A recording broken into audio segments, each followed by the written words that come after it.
the Matrix was first built, there was a man born inside who had the ability to change whatever he wanted, to remake the Matrix as he saw fit.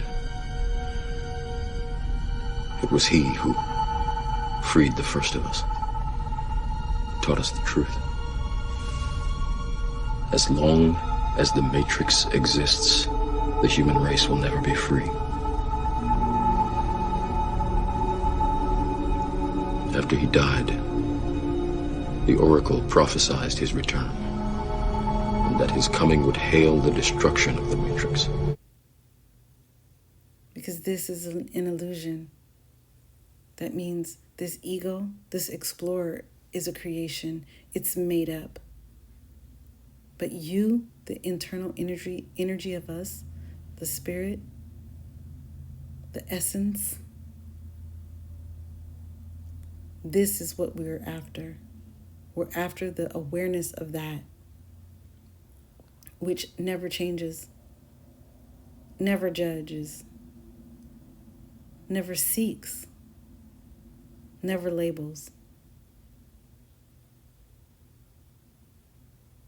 This essence runs the game, runs the hologram. It is one being, diversified into all these experiences.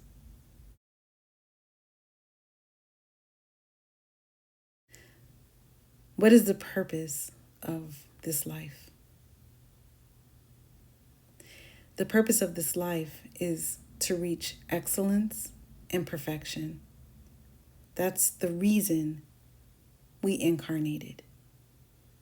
We incarnated because the game and the show must go on, and edits and changes are made to the program, and out comes Human 2.0 with the remix of everything that genetic line has ever gone through. Slapped on top of a zodiac sign, a gender. You're going to be born into this culture. You're going to have an alcoholic father, right? You're going to go to a subpar school. You're going to go to an Ivy League school. All these different things. But this is just player one. This is just a part of the I Ching, so to speak, right? Where it's as if the wheel is just turning and spitting out the possibilities.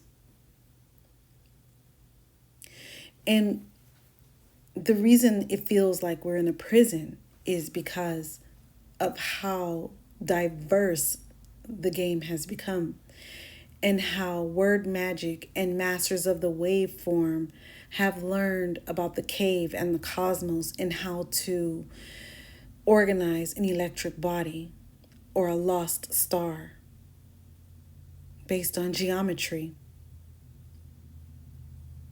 and sacred sexuality, or now not so sacred sexuality. I've gotten to the point where I don't want to read all day long. I don't want to sit for a 2-hour lecture on any subject.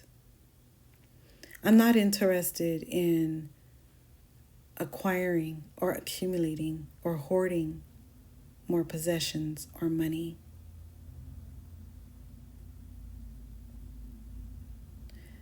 I'm at a moment where everything is pretty still.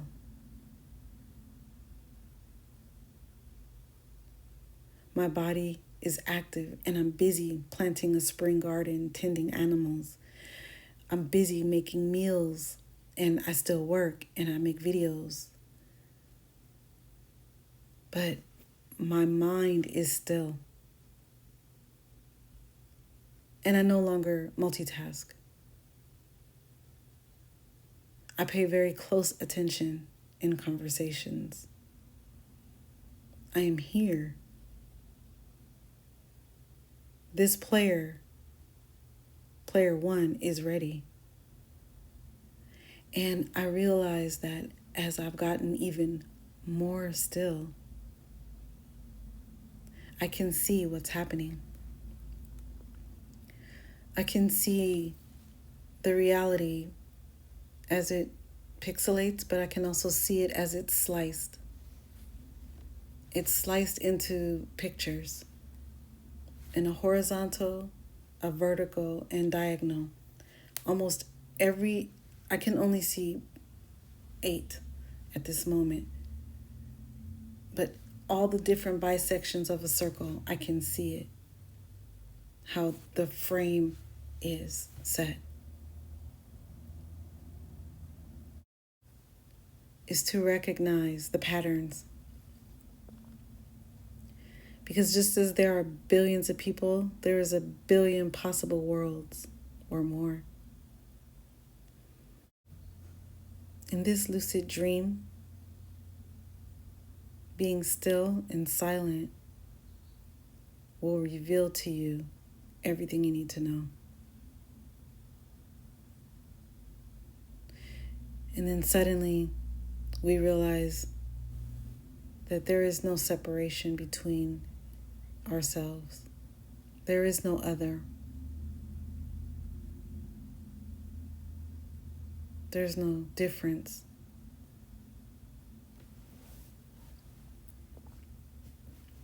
There's no you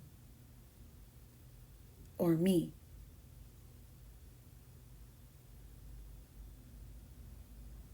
There's only energy.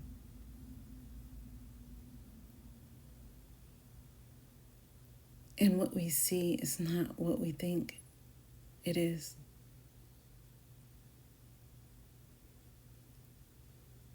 And in order to get there,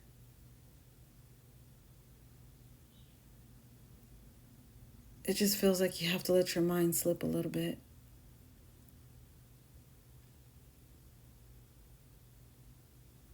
You have to be willing to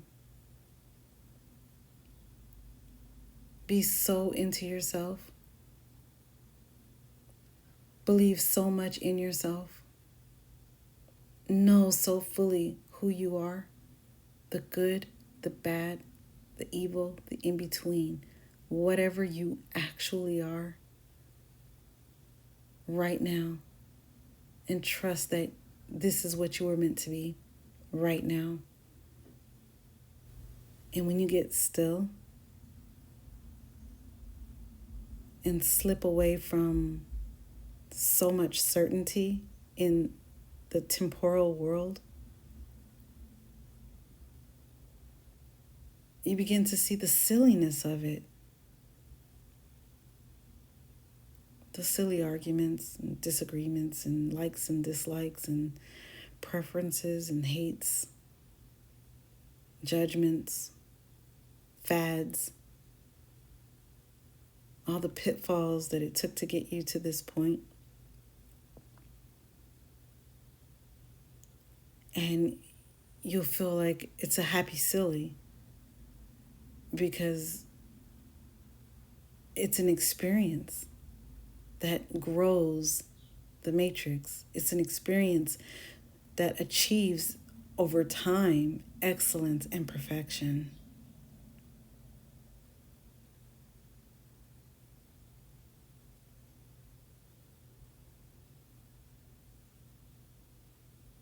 So when you're in this moment or in this space of the hologram, and you can hear the echo, and you can hear the vibration of your own voice, and you can feel it rattle through your organs and your skin and your bones, in the back of your throat, your teeth, your face, and you're resonating all the way to your fingertips and your feet when you speak. You'll realize that you're actually speaking from your true self, and that doing nothing, being very still, is actually opening a door or a window to realizing that you are doing everything without doing Your essence is fully operational.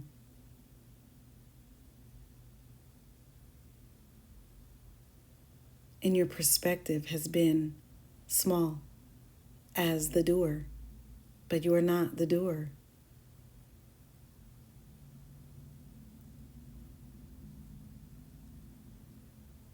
You're observing doing, and you appear to be in the world. But if you loosen your grip a little and let go a little, stop thinking, stop searching for knowledge, stop running towards it, because just like the Fool card, we're running away from it, and just breathe, do your ohms, and sit in nature and watch the flow of water, or do nothing.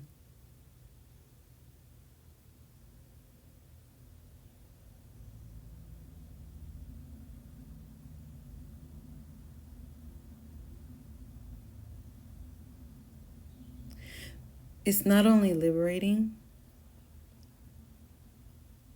but it's also inspiring. Because in letting go of your grip on this structured society and all its social norms within reason, a whole new vista opens. One of limitlessness, completeness, power, love, sharing. Because you're no longer crabbing, You're no longer hoarding. You're no longer prepping or concerned. You're no longer feeling like doom is approaching. Anything that is happening is for the balance. And you eagerly play your role, whatever that is.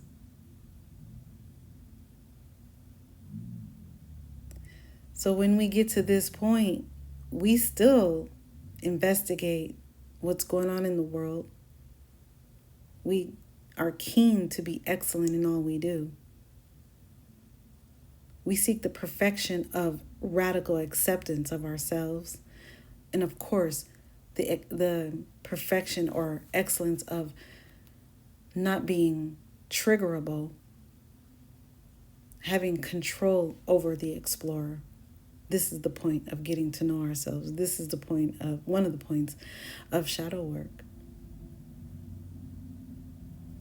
is to awaken to the hologram, to the play.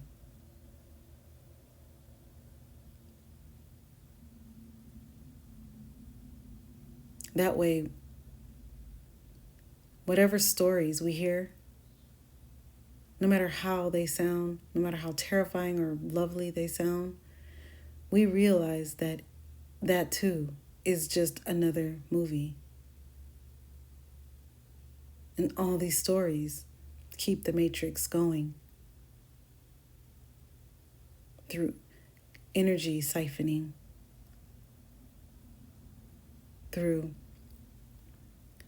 non-divine sexual energy, black magic, and things like that.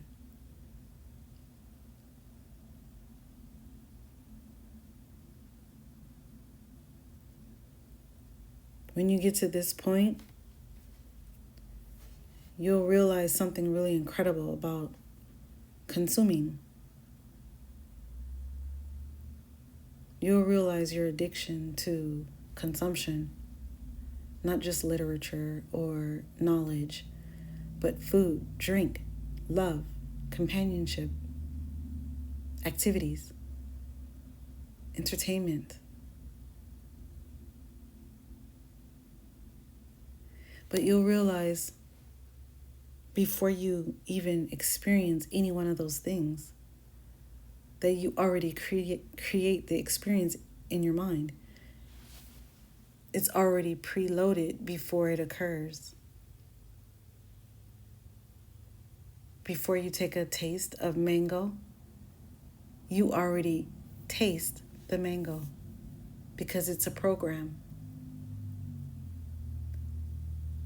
It's in the mind.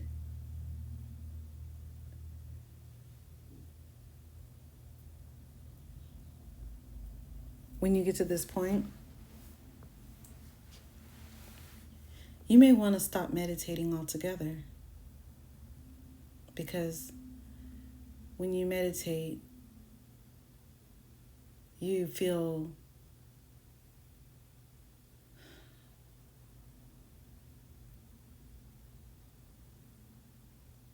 almost sad coming back.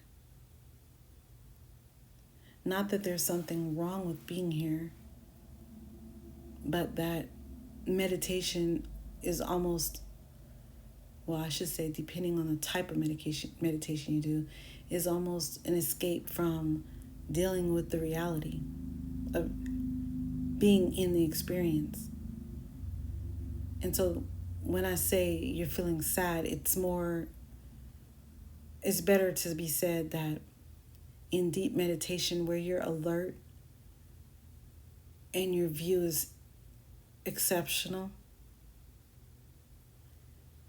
this is when you feel the most whole. It's not that we're in bliss and sleepy or daydreaming or drowsy. It's that the vibrations, the feeling, the tingling, the gnosis, everything is there. Everything is in there when you're meditating. And so you don't want it to end. And then when you get to this point, you realize, I don't ever have to stop meditating. The heck? Why was I going to meditate 5 hours, 2 hours, when my whole day is actually a meditation?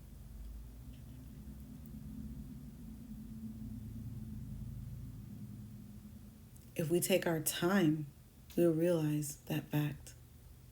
And if we do that, we'll be telepathic in no time. Time doesn't exist for the awakening being. But if we spend every moment in full awareness,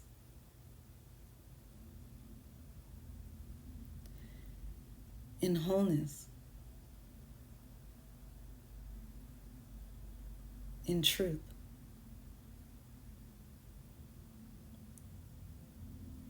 and present for the experience,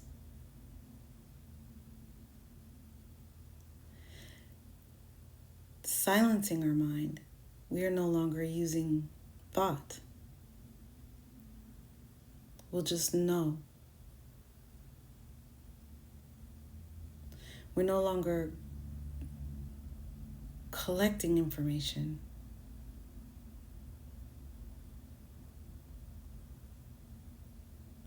We no longer feel the need to know all the answers or to have all the truth at our fingertips. We won't want to be eloquent and have exact, precise information like a robot would or an owl would.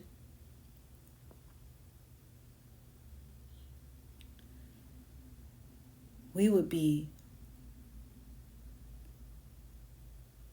organically whole. And once you feel this point,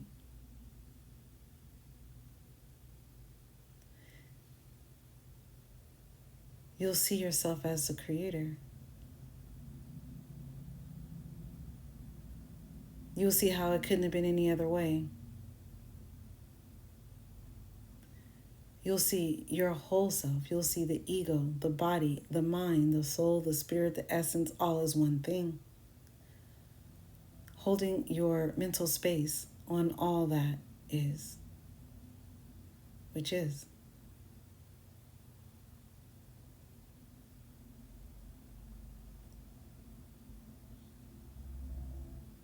It's like being in a big grand room, vaulted ceilings, books and architecture and paintings all around, just full of everything,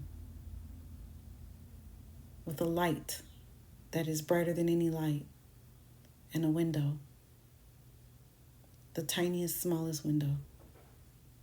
And you peer through it and you see your explorer having this experience.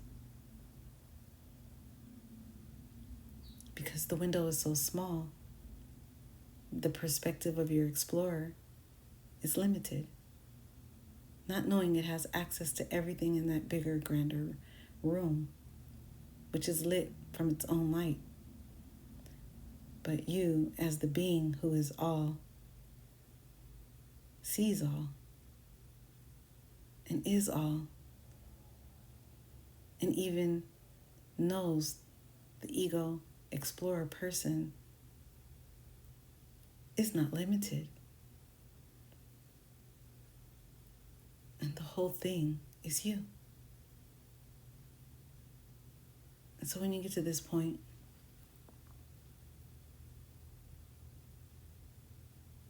remember to share your knowledge with others. Remember to share what you learned with anyone who will listen.